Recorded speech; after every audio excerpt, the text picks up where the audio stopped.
ഒരു രാത്രി സംഭവിച്ച കാര്യം. ജഗദീഷ് ടാക്സി ഓട്ടിച്ചുകൊണ്ടിരുന്നു. അവൻ ഏതെങ്കിലും സവാരി കിട്ടുമോ എന്ന് നോക്കിക്കൊണ്ടിരുന്നു. ഒരുപാട് സമയമായിട്ട് ഒരു കസ്റ്റമറെ പോലും കിട്ടിയില്ല. അവൻ വിഷമത്തോടെയായിരുന്നു. അവനൊരു മയാനത്തിനടുത്തായിട്ട് തന്റെ വണ്ടി നിർത്തിയിട്ട് ഇറങ്ങി നിന്നു. ഇന്ന് ഒരു കസ്റ്റമർ പോലും കിട്ടിയില്ലല്ലോ. ഇങ്ങനെ തന്നെ പോയിക്കൊണ്ടിരുന്നാൽ എന്റെ വീട് എങ്ങനെ നടത്തുക? കുട്ടികളുടെ ഫീസ് എങ്ങനെ കെട്ടുക? അവൻ ഇത് ആലോചിച്ചുകൊണ്ടിരിക്കുമ്പോൾ തന്നെ ആ മയാനത്തിന്റെ കതകു തുറക്കുന്ന ശബ്ദം കേട്ടു. ഉടൻ തന്നെ ജഗദീഷിന്റെ കാറിന്റെ കതകു തുറന്ന് ആരോ അകത്തിരിക്കുന്നത് പോലെ തോന്നി. ജഗദീഷ് എന്താണ് ശബ്ദമെന്ന് അങ്ങോട്ടും ഇങ്ങോട്ടും തിരിഞ്ഞു നോക്കി. അപ്പോൾ അവൻ ആരോ സംസാരിക്കുന്നത് പോലെ കേട്ടു. ജഗദീഷ്, എവിടെയും നോക്കണ്ട. നീ എന്നെ കാണാൻ ശ്രമിക്കുകയും വേണ്ട. നിനക്ക് നിന്റെ കുട്ടികളുടെ സ്കൂൾ ഫീസ് അടയ്ക്കാൻ കാശ് വേണ്ടേ? അത് ഞാൻ നിനക്ക് നൽകാം. എന്നെ സെക്ടർ 7 അടുത്ത് കൊണ്ടുപോയി വിട്. ആ ലേഡിയുടെ ശബ്ദം ഭയങ്കരമായിരുന്നു. ജഗദീഷ് പേടിച്ചുപോയി. അവൻ എന്തു തോന്നിയെന്ന് വെച്ചാൽ ഈ ശബ്ദം ഒരു സാധാരണ പെണ്ണിന്റേതല്ല. അവൻ ഒന്നും മിണ്ടാതെ കാറിൽ കയറിയിരുന്ന് കാർ സ്റ്റാർട്ട് ചെയ്തു. ജഗദീഷ് ഒരുപാട് പേടിച്ചിരുന്നതുകൊണ്ട് അവന് വിയർത്തൊലിക്കാൻ തുടങ്ങി. അവൻ ശാന്തമായി കാർ ഓട്ടിച്ചുകൊണ്ടേയിരുന്നു. അവൻ സെക്ടർ 7 അടുത്തെത്തിയതും കാറ് നിർത്തി. അപ്പോൾ ആ കതകു തുറക്കുന്ന ശബ്ദം കേട്ടതും അപ്പോഴാണ് അവന്റെ പേടി ഒന്ന് കുറഞ്ഞത്. അവൻ പേടിച്ച് വിറച്ചുകൊണ്ടേയിരുന്നു. ജഗദീഷ്, പുറകിലോട്ട് തിരിയരുത്. ഞാൻ കാശ് ഇവിടെ വെച്ചിട്ടുണ്ട്. ടാക്സിയുടെ കതകു മൂടുന്ന ശബ്ദം കേട്ടതും ജഗദീഷ് ആക്സിലേറ്ററിൽ കാല് വെച്ച് പ്രസ് ചെയ്ത് വളരെ സ്പീഡായിട്ട് അവിടെ നിന്നും പോയി. കുറേ ദൂരം ചെന്നതിനു ശേഷം ജഗദീഷ് തന്റെ കാറ് നിർത്തി. അപ്പോഴാണ് അവന് നേരെ ശ്വാസം വന്നത്. അവൻ പുറകിലോട്ട് തിരിഞ്ഞു നോക്കിയപ്പോൾ അവിടെ നോട്ടുകെട്ടുകളുണ്ടായിരുന്നു. അവരാരാണ്? അവരൊരു മനുഷ്യങ്ങളാണോ, ഇല്ലെങ്കിൽ ഭൂതമാണോ? ജഗദീഷ് ആകെ കുഴപ്പത്തിലായി. എന്റെ കാറിൽ ആരായിരിക്കും കേറിയതെന്ന്. അടുത്ത ദിവസവും ജഗദീഷ് കാശ് കിട്ടുമെന്ന ആഗ്രഹത്തിൽ തന്റെ കാറുമായി ആ മയാനത്തിനടുത്തെത്തി. തലേ ദിവസത്തെ പോലെ ഇന്നും ആ ഗേറ്റ് തുറക്കുന്ന ശബ്ദം അവന് കേട്ടു. പിന്നെ ജഗദീഷിന്റെ കാറിന്റെ കതകും തുറന്നു. ജഗദീഷ്, എനിക്കറിയാമായിരുന്നു നീ തിരിച്ചും വരുമെന്ന്. മനുഷ്യരെല്ലാം അങ്ങനെയല്ലേ.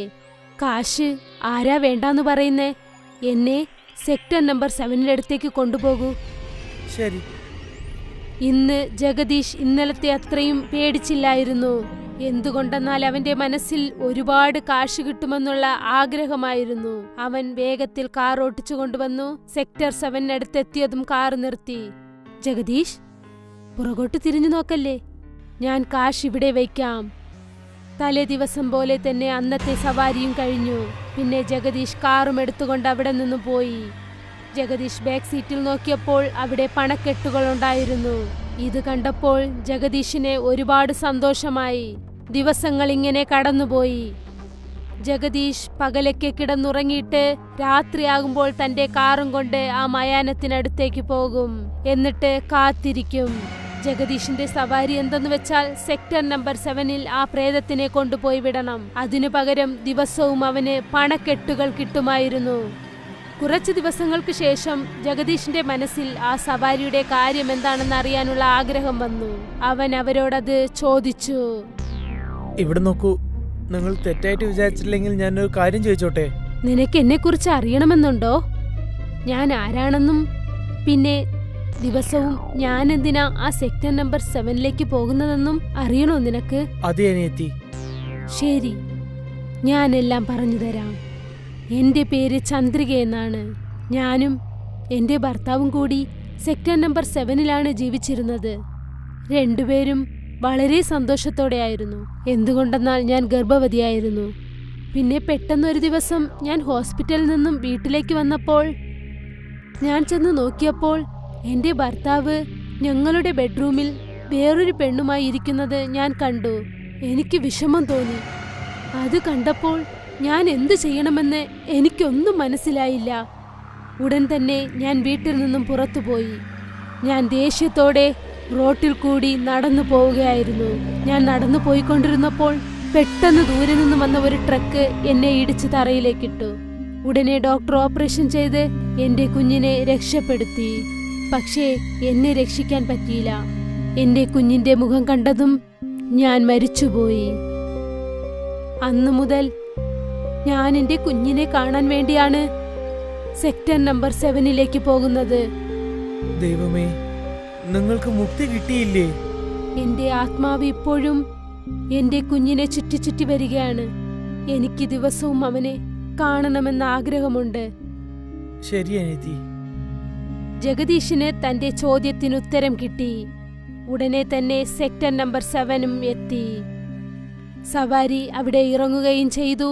ജഗദീഷിന് അവന്റെ കാശും കിട്ടി. ഇങ്ങനെ തുടർന്ന് ദിവസവും ജഗദീഷ് ആ കസ്റ്റമറിനെ തന്റെ ടാക്സിയിൽ കയറ്റിക്കൊണ്ടിരുന്നു. പിന്നെ പെട്ടെന്നൊരു ദിവസം ജഗദീഷിന്റെ അമ്മയ്ക്ക് ഒരുപാട് അസുഖം പിടിച്ചു. അതുകൊണ്ട് ജഗദീഷ് ഗ്രാമത്തിലേക്ക് പോകേണ്ടി വന്നു.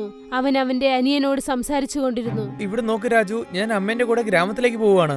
നീ ഇന്ന് 7 മണിക്ക് ആ ചുടുകാടിലുള്ള ഗേറ്റിനടുത്തേക്ക് പോകണം, മനസ്സിലായോ? പിന്നെ ആ കസ്റ്റമറെ നീ സെക്ടർ 7ലേക്ക് ഡ്രോപ്പ് ചെയ്യണം. പിന്നെ ഒരു കാര്യം, തിരിഞ്ഞ് നീ നോക്കാനേ പാടില്ല. പിന്നെ അവർ സീറ്റിൽ എത്ര പൈസ വെക്കുന്നുണ്ടോ അത് മൊത്തവും നിനക്ക് തന്നെയാണ്. ശരി ചേട്ടാ. ആ സവാരി ഒരു മനുഷ്യന്റെ അല്ല, അതൊരു ഭൂതമാണ്.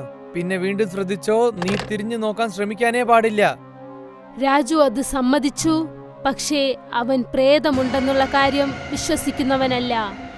സമയം കടന്നുപോയി.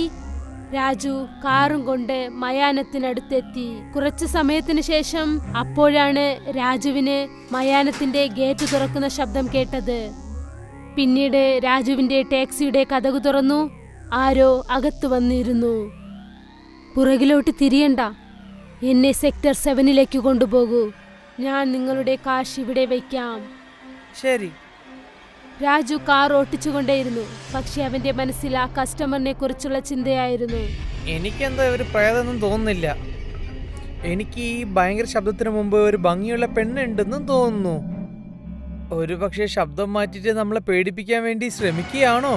പിന്നെന്താ, ഈ കാലത്തിലെ പ്രേതങ്ങളൊക്കെ ഉണ്ടാവുമോ? പുറകിലോട്ട് തിരിഞ്ഞു നോക്കല്ലേ. ഇല്ല ഇല്ല, ഞാൻ തിരിഞ്ഞു നോക്കില്ല. രാജു ആലോചിച്ചുകൊണ്ടേയിരുന്നു.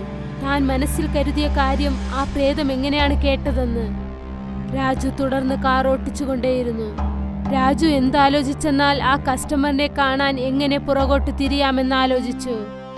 അവൻ കാറിന്റെ മിറർ നേരെ വെച്ച് അതിൽ കൂടി പുറകെയുള്ള ആ രൂപം കണ്ടു. അത് ഭയങ്കരമായ ഒരു പ്രേതമായിരുന്നു.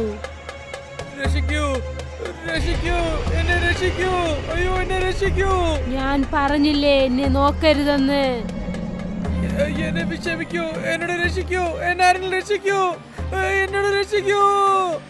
പ്രേതം രാജുവിന്റെ സീറ്റിനകത്തുകൂടി കൈയിട്ട് രാജുവിന്റെ ഹൃദയം പിഴുതെടുത്തു. ഇപ്പോൾ രാജുവിന്റെ ഹൃദയം അവന്റെ ശരീരത്തിൽ നിന്നും പ്രേതത്തിന്റെ കയ്യിലായി. നിനക്കെത്ര ധൈര്യമുണ്ടെങ്കിൽ നീ പുറകിൽ എന്റെ മുഖം കണ്ടിരിക്കും. രാജുവിനെ കൊന്നിട്ട് ആ പ്രേതം സെക്ടർ നമ്പർ 7ലേക്ക് പോയി.